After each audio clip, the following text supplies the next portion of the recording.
สบายดีมามื้อนี้มาเฮ็ดบันเซลกินน้ำกันเนาะสำหรับสูตรและวิธีเฮ็ดเฮามาตามมาชมกันเบิ่งเลยขั้นตอนทำอิฐก็สิผสมแป้งก่อนเนาะแป้งนี่ค่อยใส่แป้งข้าวเจ้านี่ใส่200 กรัมเด้อ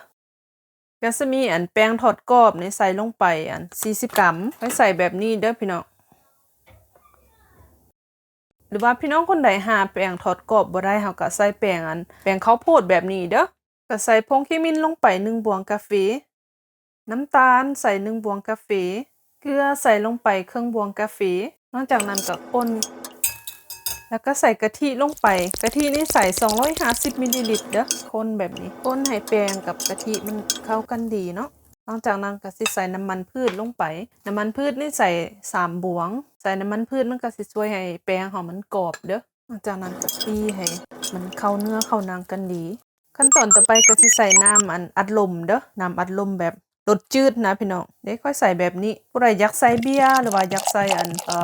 น้ำเย็นๆน้ำเย็นจัดก็ได้เด้อแต่ว่าค่อยใส่น้ำอัดลมแบบนี้ผู้ใดบ่มีน้ำอัดลมแบบนี้ก็ใส่น้ำเย็นจัดได้ค่อยใส่40ซันติลิตรเนาะบัดนี้ก็เอาไปทอกใส่กับแป้งที่เราผสมไว้เมื่อกี้ลงไป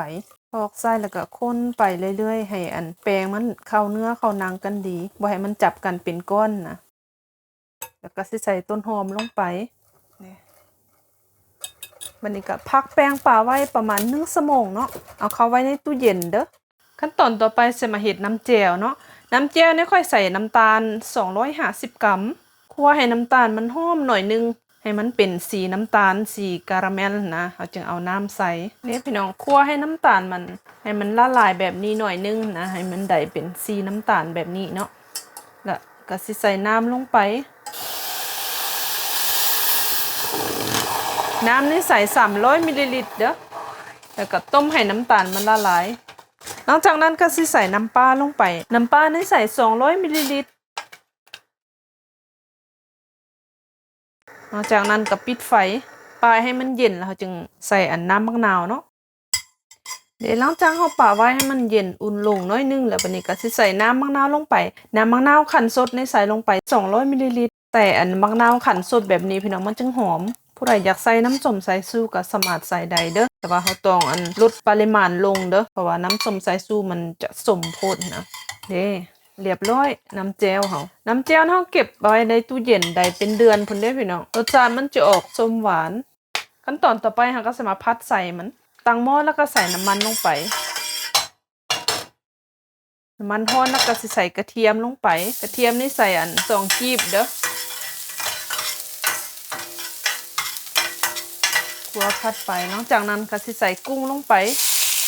กุ้งนี่ใส่400 กรัมผู้ใดมักหลายก็ใส่หลายเนาะกุ้งมันสุกไวอยู่ดอกเนาะมันเปลี่ยนสีแบบนี้ถือว่าได้แล้วนะหลังจากนั้นก็เอาขึ้นเลยแล้วก็ใส่ถ้วยป่าไว้เอาหม้อเกาพี่เนาะเติมน้ำมันน้อยนึงแล้วก็ใส่หอมหัวใหญ่ลงไปหอมหัวใหญ่นี่ใส่หัวหนึ่งเด้อคั่วผัดให้หอมหัวใหญ่มันหอมแล้วเราจึงเอาซีนลงไปได้แล้วหลังจากนั้นก็ใส่หมูบดลงไปหมูบดนี่ใส่ครึ่งกิโลหรือว่า500 กรัมขั้นตอนนี้เราจะเร่งไฟให้ใช้ไฟแห้งเด้อพี่น้องคั่วผัดไปพอมันสุกประมาณ 80% แล้วก็สิมาปรุงรสชาติเลย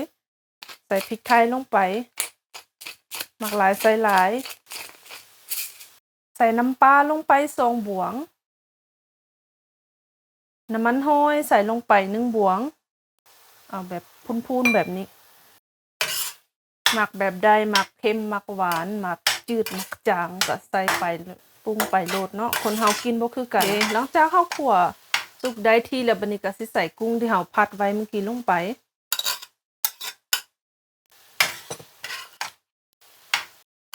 เรียบร้อยแล้วพี่น้อง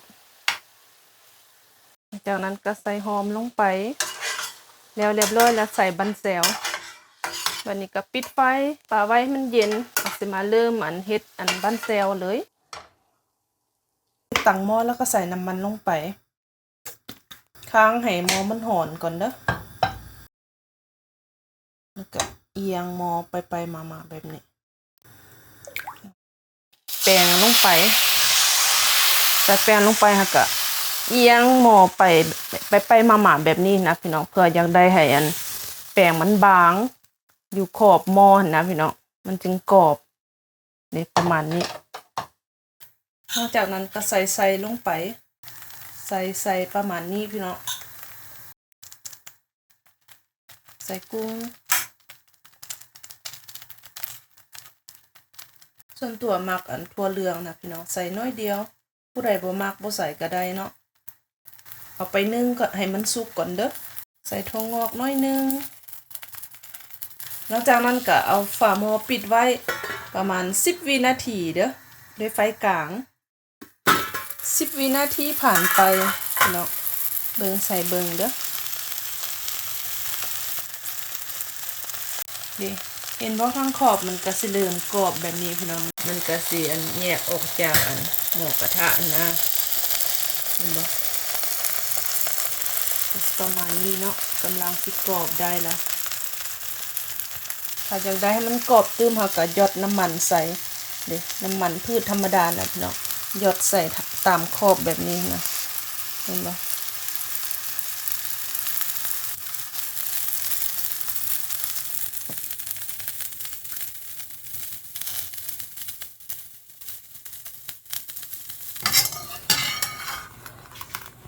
กลับด้านพี่น้อง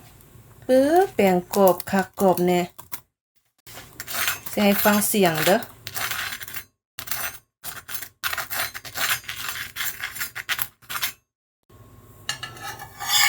กรอบตอนนี้ก็เอาขึ้นเลยกรอบแบบสะใจ นี่เฮ็ดไปเรื่อยๆจนมืดเรียบร้อยพร้อมเสิร์ฟพี่น้องเบิ่งแป้งกรอบคัก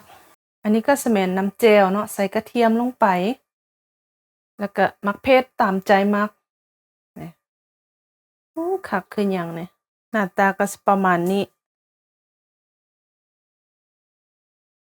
ผักกับมันก็สิมีตัวนี้เนาะเขาเอิ้นอันหยังก็ผักหอมตูบบ่ฮู้บ้าน คนอื่นเอิ้นจังใดตัวนี้หอมลาบสลัดหอมบวกผักแพรวมีผักอีหยังก็กลับไปเนาะแล้วแต่เฮามักเด้อผักลองไปเฮ็ดกินเบิ่งเด้อพี่น้องปันแซวสูตรนี้อุ้ยคักสุดยอดกรอบแบบสะใจสำหรับมื้อนี้ขอลาไปก่อนพบกันในคลิปต่อไปถ้ามักก็กดไลค์ถึกใจก็กดแชร์ให้ได้เด้อ